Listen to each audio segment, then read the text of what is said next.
हम इस उम्मीद के साथ हाजिर हैं कि आप लोग खैरियत से होंगे और अपनी स्टडी को कंटिन्यूड रखेंगे हमारे साथ। तो वक्त वेस्ट किए बगैर हम आज क्वेश्चन नंबर 3 एक्सरसाइज नंबर 3.1 वाले कर रहे हैं। तो ये क्वेश्चन है हमारे साथ conversion of base 5 to decimal.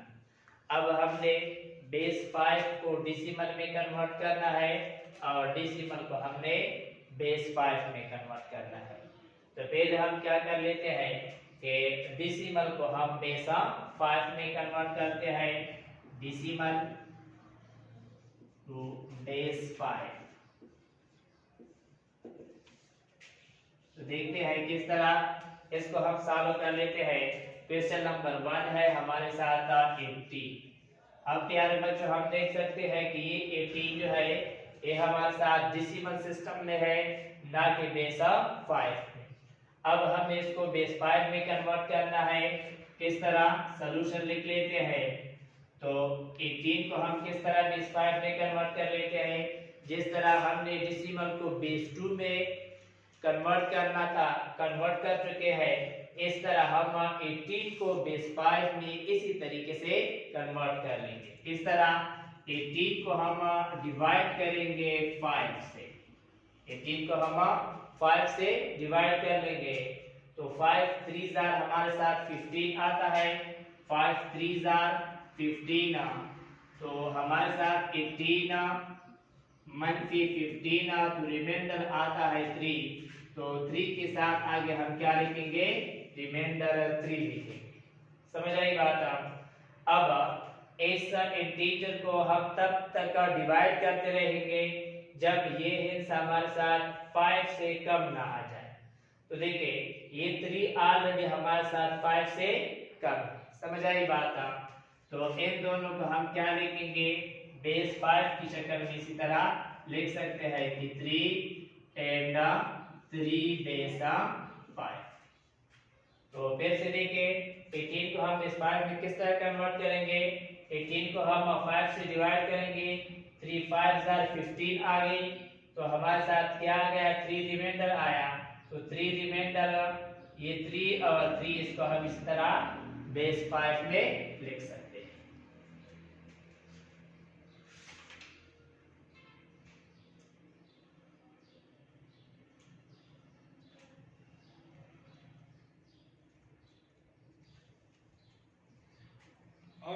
Cara desse dessa lá. Não é a questão toda. Só.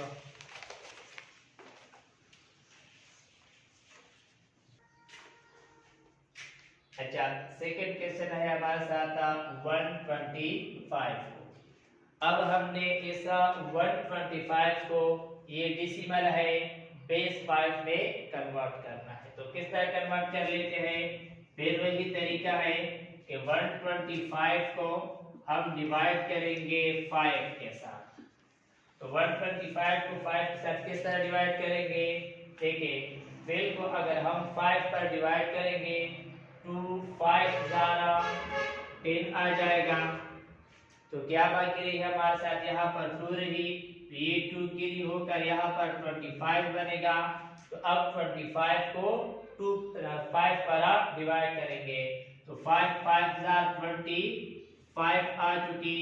तो अब 125 डिवाइडेड बाई 5 अगर हम कर दे तो क्वेश्चन आता है 25 और इससे रिमाइंडर 0 आता है।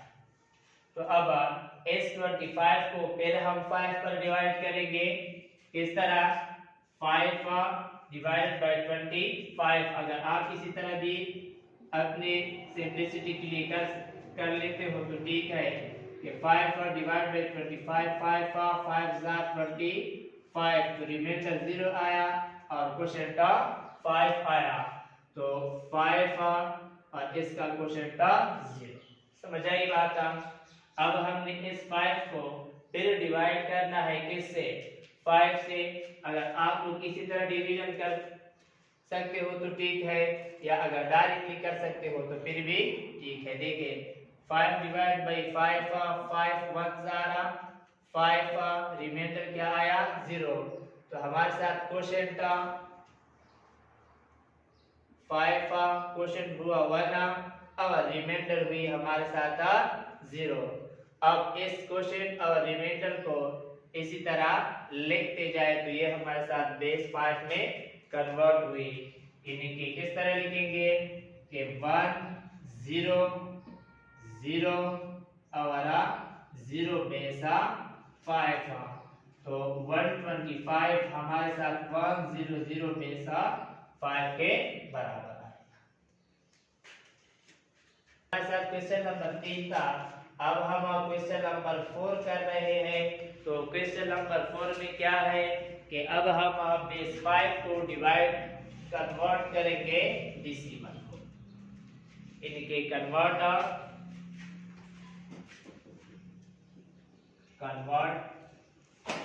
Base 5 to decimal. तो किस तरह प्यारे बच्चों शुरू कर लेते हैं कि क्वेश्चन नंबर 1 जो है इसमें हमारे साथ 4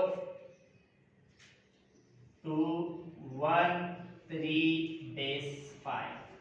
तो देखिए फिर वही तरीका है कि इस हर एक इंटीजर को हम बेस 5 से मल्टीप्लाई करना है। तो किस तरह सॉल्यूशन में हम लिख लेते हैं कि 4 मल्टीप्लाइड बाय बेस 5 फिर एडिशन लिखेंगे, फिर 2 मल्टीप्लाइड बाय बेस 5 फिर प्लस 1 मल्टीप्लाइड बाय बेस 5 फिर 3 मल्टीप्लाइड बाय बेस 5। अब देखिए हर एक इंटीजर को हमने बेस 5 के साथ मल्टीप्लाई किया और दूसरे और पहले इंटीजर के दरमियान हमने प्लस का सिंबल इंसर्ट किया। तो अब वही बात है कि जिस तरह हम बेस 2 में कर चुके थे कि लेफ्ट साइड से बेस को, यानी कि वहां पर बेस 2 था, अब यहाँ पर बेस 5 है, तो इसको पावर दे दे और वो पावर 0 से शुरू करें। तो क्या आएगा यहाँ पर 5 की पावर 0 आएगा, असेंडिंग ऑर्डर में आती जाए। यहाँ पर 1 आएगा, यहाँ पर 2 आएगा और यहाँ पर 3 आएगा। तो अब इसको मजीद सॉल्व कर लेते हैं। 4 को मैंने अपनी जगह लिख लिया।